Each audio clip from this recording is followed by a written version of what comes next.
Okay, so today we got Jared Swanson. Jared, I've known Jared for roughly 14 years, and I wanted to bring him on and just kind of see how all about his business. I want to ask him all the why questions about his business. So, Jared, take it from here. Tell us real quick, kind of from like birth to where you are now, and then I'm going to dive more into your business. But tell everybody who you are and give a quick introduction to yourself. So we're 5 Point Restoration, 5 Point Construction, DBA, and we do restoration repairs. We started that. It was my father and his three sons, and I'm the eldest son. We started about 20 years ago, and we were doing the repairs, and my father was a project manager. And so he would have us do the repairs as the restoration end, kind of as a subcontractor. After a little bit, we decided that we wanted to run the show and be the restoration company. So we moved to doing mitigations, which is water dryouts and cleanups from floods or fires and things, and then also doing repairs. Initially, I was running the crews, on my hands and knees doing base and trim and drywall and all those things. So me and a few guys were doing the repairs, and then we moved. I kind of shifted into a project manager role after a couple years, and then we've just moved from there until we got several project managers and grown over the 20 years. We've grown to about 35 of us in the company, Okay. and That's quite a bit. yeah, it's been a slow, steady.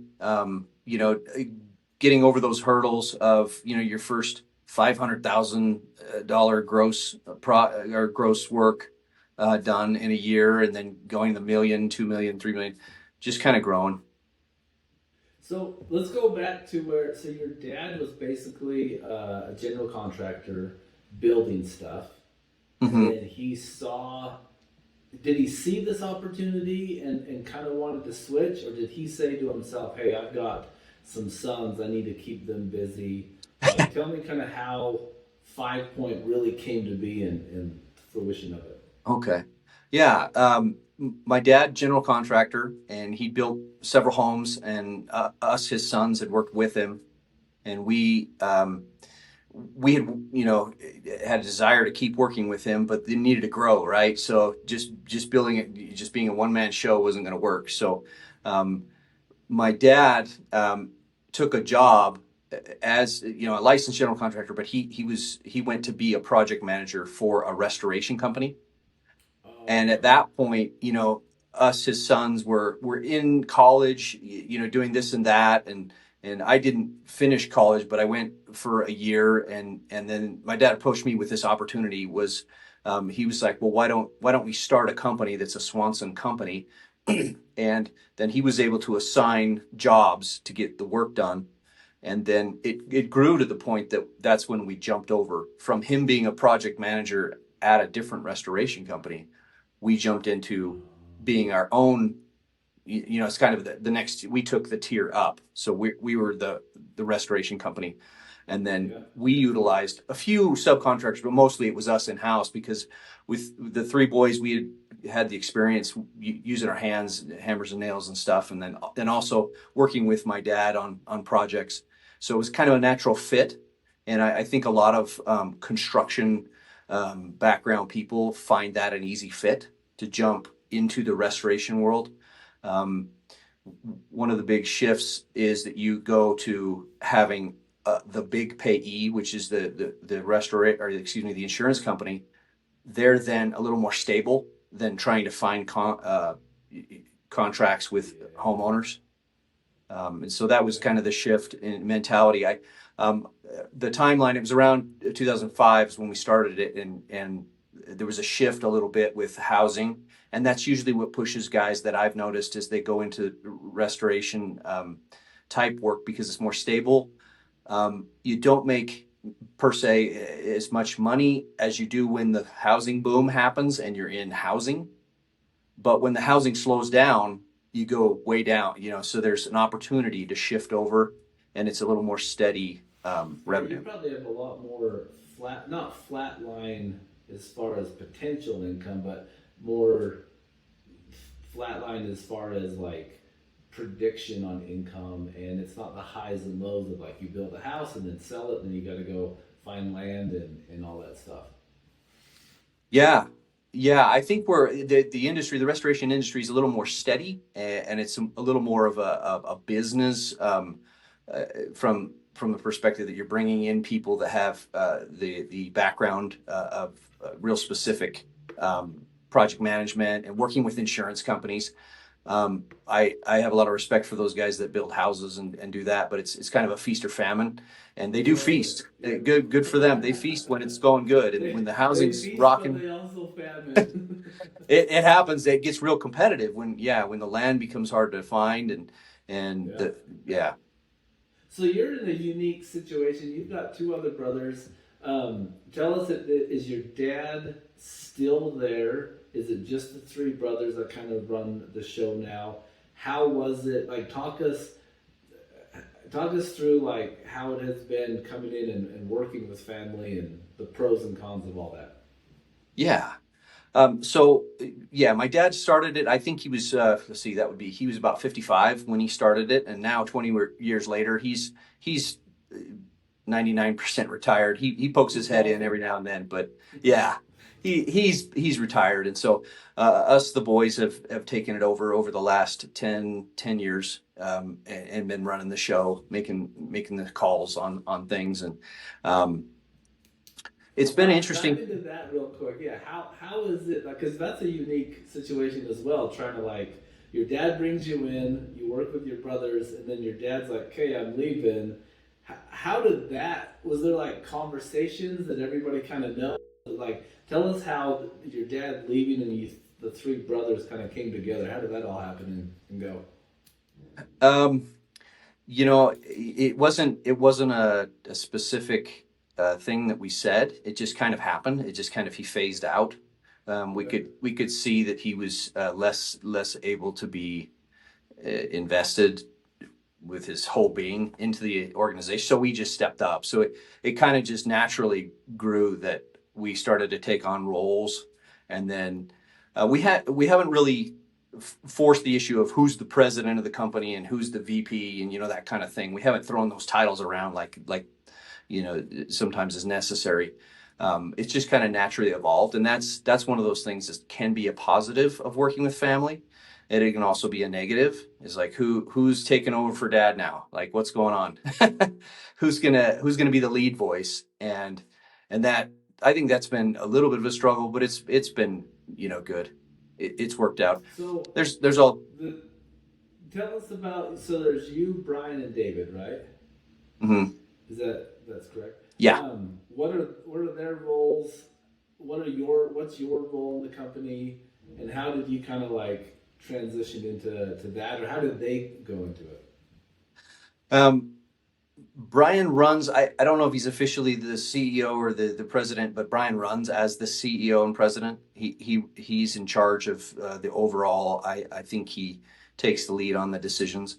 Um, and then David has a degree in, he has an MBA, and so he runs the books. And so he's kind of fit into a kind of a CFO role, financial officer.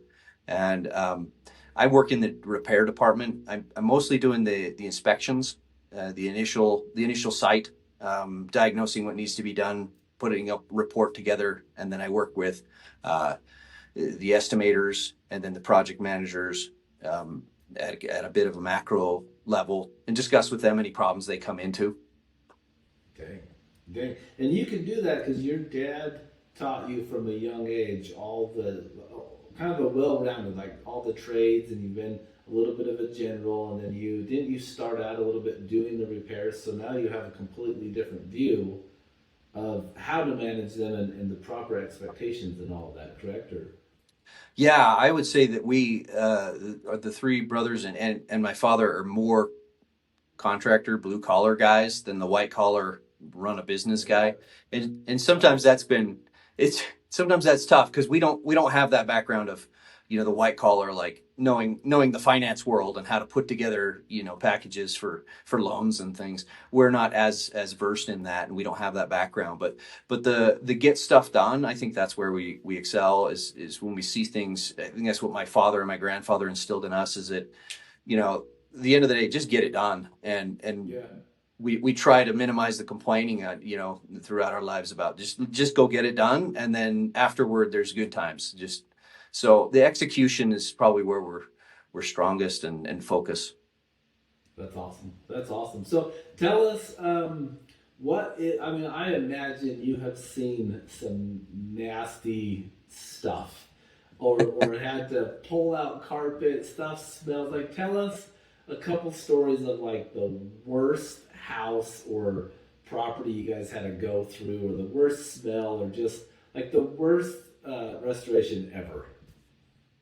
There was a time, quite a while ago, when my dad was. It was the beginning of Five Point, and quite a while ago, my dad sent us the three of us boys over to a house, and he at the time, it- we were just getting new into mitigation.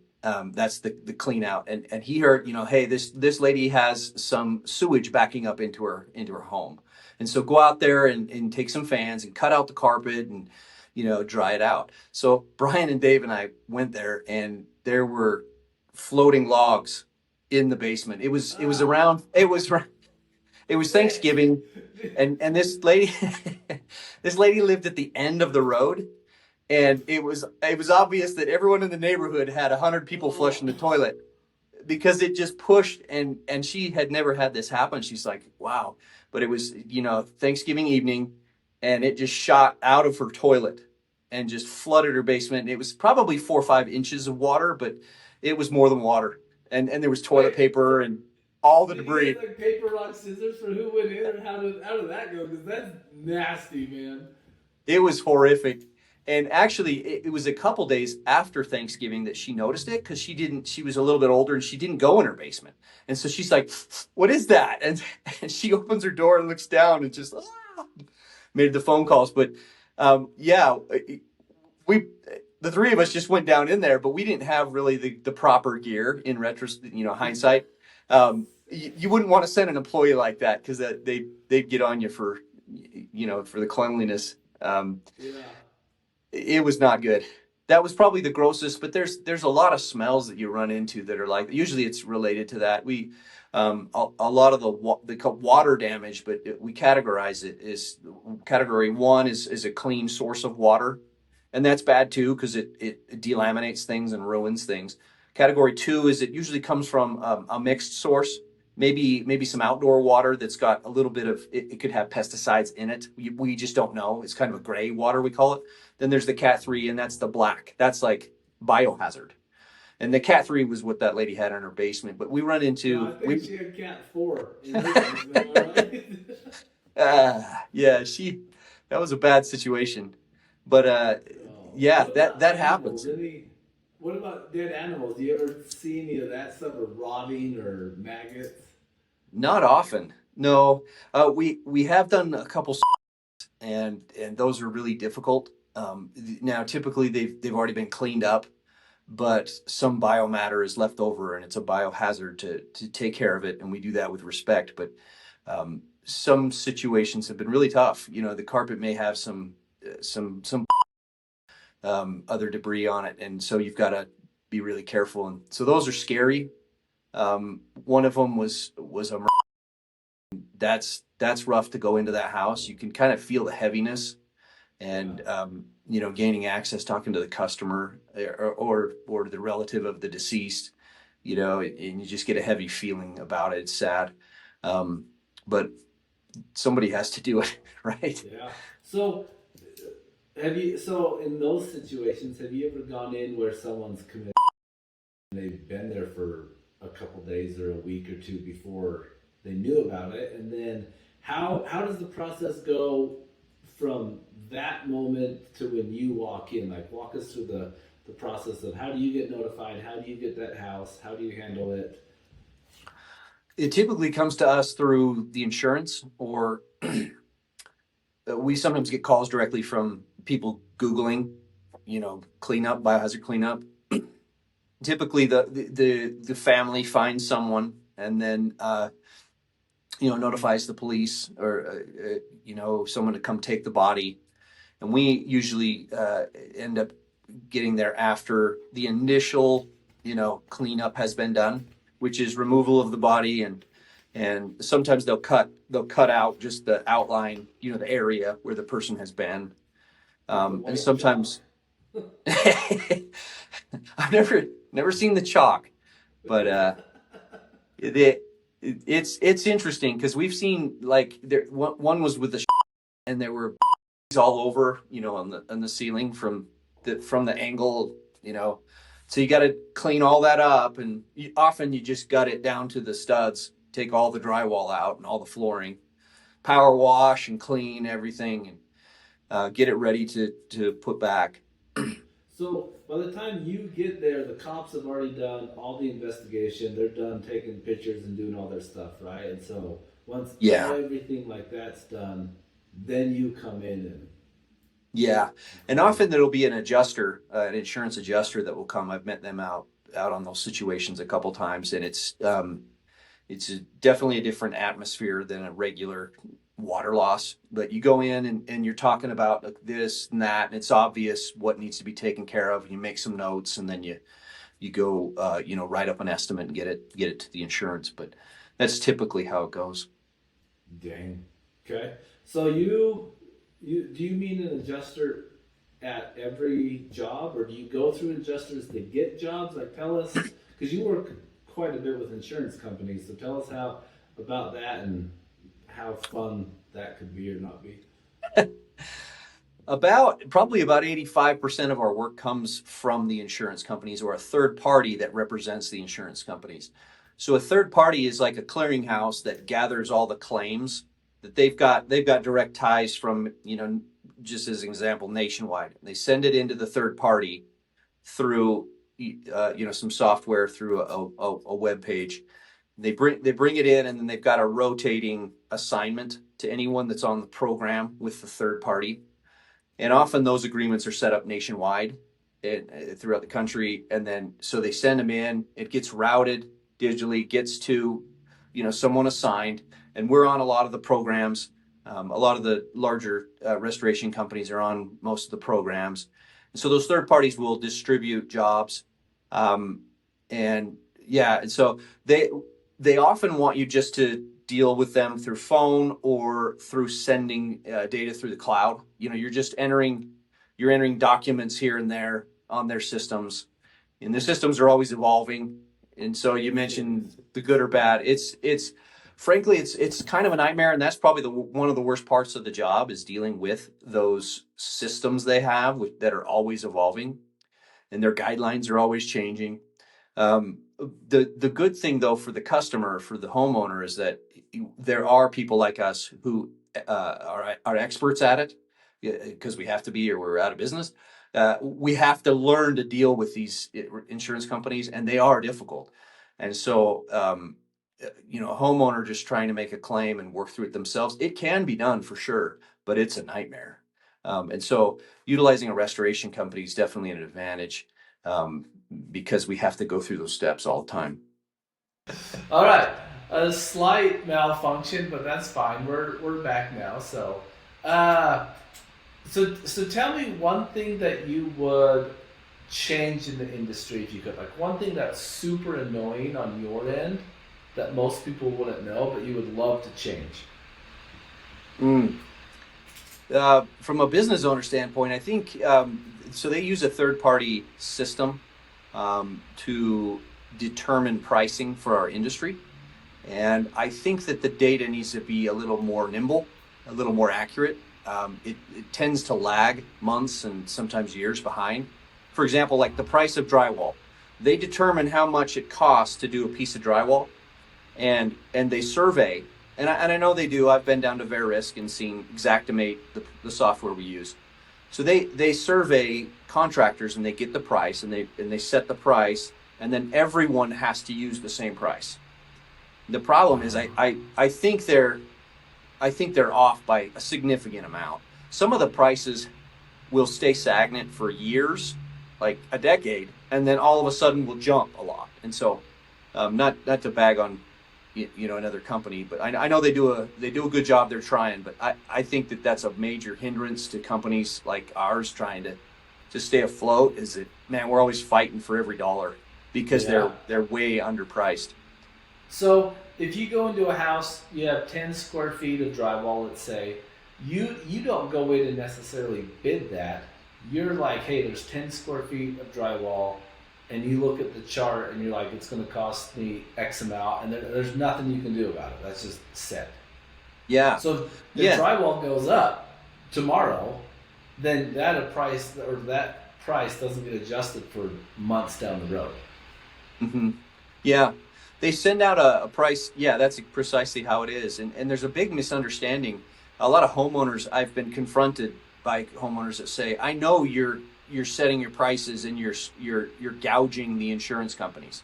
There's this assumption that we restoration companies can just charge whatever we want. And that's not even close to true.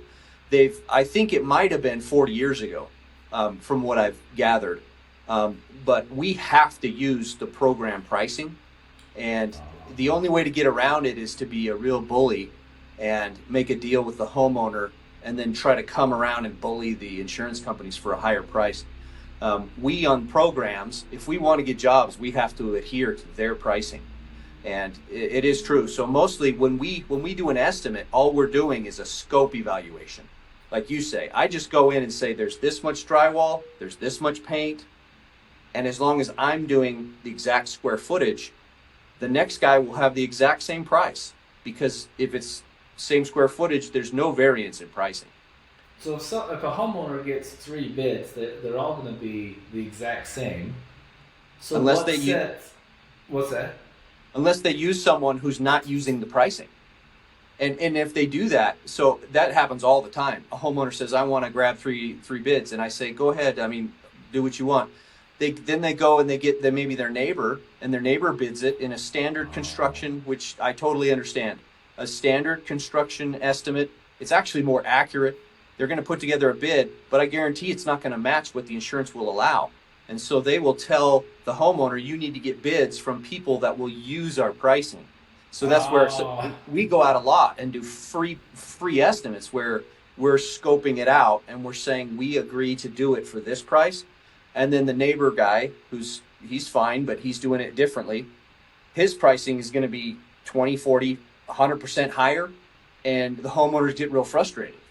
Yeah. So you're saying, say you and another restoration company gives a bid and it comes to 50,000 total, right? But Uncle Louie across the street comes in and it's 80,000, and they're like, well, what the heck's going on here? But the insurance company won't pay out the 80; they'll only pay out the 50, correct? Yeah. So Uncle Louie either doesn't get it, or the homeowner pays the difference, or like, how does that work? Yeah, you've got it exactly right. Yeah, the homeowner ends up, and I understand that as a homeowner myself, that maybe you don't want to use the guys that are on the program with the insurance and willing to do it for less. And so you choose the guy that's the higher amount because you like his quality or you trust him. But you're going to have to pay the difference because they can legally pay the price that someone said they would do it for.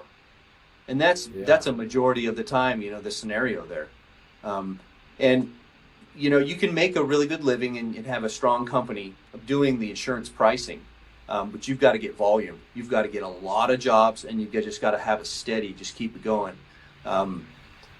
Yeah, that's the reality of it. I wish it wasn't that way, but. So like Uncle Louie could come in and be like, I'm 80,000 to do this. The insurance company will write him out a check, or the homeowner a check for the 50,000, and then the homeowner pays the other 30, how often does that happen versus they just come back to you and say, hey, if I'm only allotted 50, Jared, just come in and fix it for me? I don't know what percent, but it's probably below 10% of the time that the homeowner will say, I'm going to pay the extra. I want that, that person to do it. Usually they do come back and they'll say, okay, fine. Who do you have that will do it for the 50? And then the insurance will give them a list of a couple. Because the insurance, they do a pretty good job not playing favorites with that, like saying you have to use this company or that company. They give you a few that are vetted by their systems. Okay. Okay. Um, well, so tell us. So you really want to be good in with an adjuster, basically. What sets Five Point apart, though? So all the prices are the same. My Aunt Louie's house is going to be 50,000, but there's Five Point and ABC Restoration. Why do we use Five Point? I think, like I mentioned before, I think our focus, because we are not white collar guys, our focus has always been speed and taking care of the customer and doing a high quality job. That's just how we were brought up. We have crews in house that's really different than most of the restoration companies. So we have control over the speed and also the quality control over a majority of the work. Not everything. If there's, we don't have a plumber, we don't have a master plumber on staff. So plumbing, we have to subcontract. But if it's drywall, paint, trim, and flooring, which is the majority of the scope, we can do that faster than, I would vouch, we're on average faster than everyone. We've got really nimble crews that are if fast. If somebody's in a hotel over the weekend because their house is blown up, you can get in there and do it way quicker than your competitor who's subbing everything out, it sounds like. Yeah. When you sub out, you lose that control. You lose, the subs it's a great model too. And I've been in restoration companies that have used that model. It works because you can price protect. You can make an agreement with a sub, but you don't have control over his day. You don't know when he's showing up.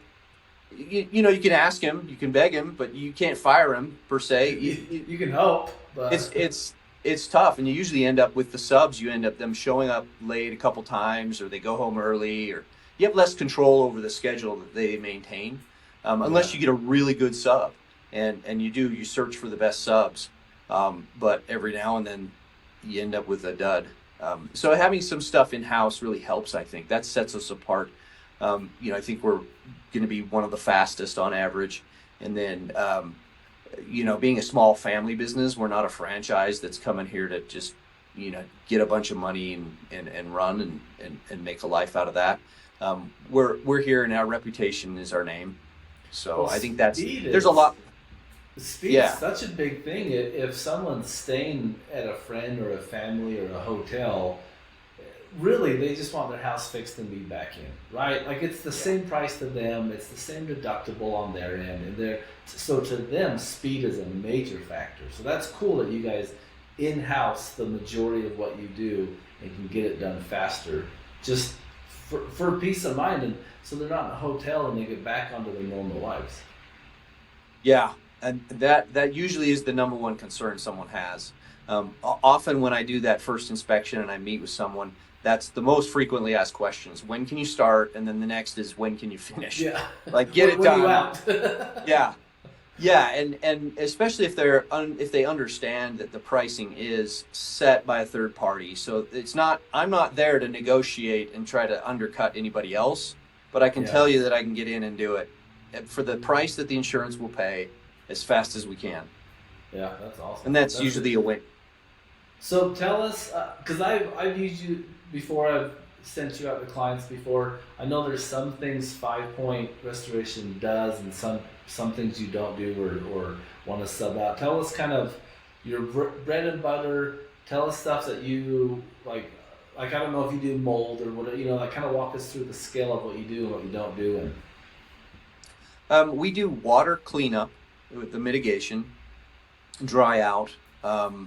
We're really good on the repair end with drywall, paint, and trim, and then flooring. We can install flooring. We don't install the carpet, but we've got partners that do that are really good.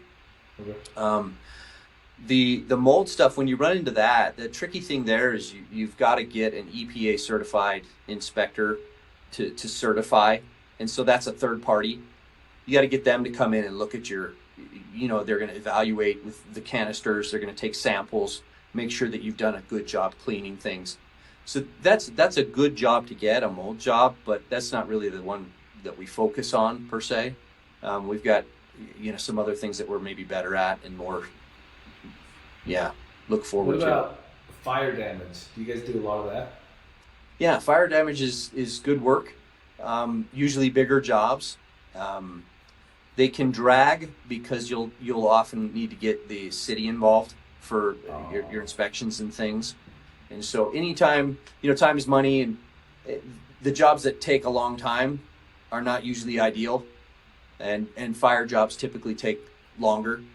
But we love them, and we've gotten a bunch of them. We've had full houses that have burned down. We've had small fires, grease fires. And they're also tricky if there can be phantom smells, phantom odors involved with the fire.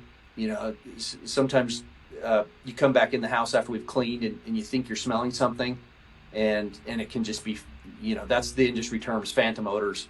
Like we put all this expensive equipment and we wipe every wall, we clean every nook, and the people are still saying that there's an odor. So those are awesome jobs. In their head, when they left the house, they smelt that, and so they have PTSD almost. They come back in, although nothing's there. They're like, no, we can still smell it, Yeah, and sometimes it's the fact we've cleaned so well that there's now a chemical smell because it's so heavily cleaned. And so then you've got to get that odor out of there. So the fires can be a little tricky. I wouldn't say we specialize in them, although we do them. We've got all the equipment and all the ability.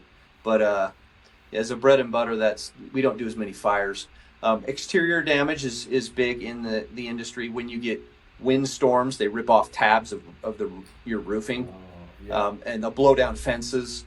And so those come and go. They'll be, we had really heavy winds, 5 or 6 years ago up north. And it just came through. It was real strong gusts. And then you'll get like 100 jobs that are all exterior. Go look at the siding that blew off, the tiles on the shingles. And so those come and go. But when they come, it's crazy. It can be a lot. So you're kind of like the snowplow philosophy where you're sometimes all hands on deck, going a million miles an hour, have 100 different jobs, and then sometimes just kind of like going through the week kind of slow or whatever. Like that's fair.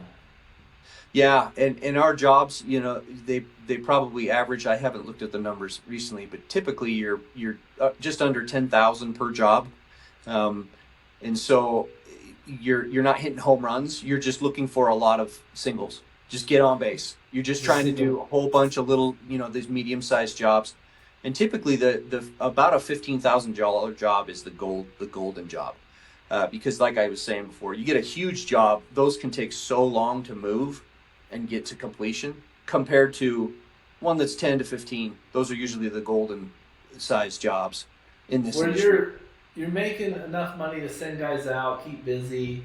But you're kind of in and out, like you're just come in, get done, get out. Okay. 2 months or less from start to finish. All paperwork and everything. Payments. Those are the ideal. I love it. Okay. Well, tell us, and I'll tag you guys below and stuff. But tell us the best way to get a hold of you, where you guys at, where to see you, all the branding stuff. Our main number is 801-566-1577. And we can direct you to whether you need water mitigation or repairs. We can do free estimates, no problem. What about after hours? If I have something happen at midnight, can I call you on that or no? Absolutely, same number. It'll route to someone. Yeah, we've got guys on call all the time. Sweet. Okay, last question I ask everybody. If you could spend an hour with somebody, dead or alive, who and why? Does Jesus count, or is that too easy one? Okay. No. So everyone let's do says like Jesus or the president, or dead or alive. I guess he'd count. Yeah, he'll count. That's a good question. And I don't know. Someone I like ancient history, so I'd probably say one of the Julius Caesar or I don't know, Plutarch. See what really went down instead of just what we learned in the books? Yeah. Ask them what really is going on. Yeah, I would love it. All right. Okay. Sounds good, dude. Stay on a little bit afterwards, but appreciate Jared, 5 Point Restoration, came on and told us all about his company, how we got started, the good, bad, dirty, some dirty crap, no pun intended. and yeah, the fun stuff. So we appreciate it. Thanks.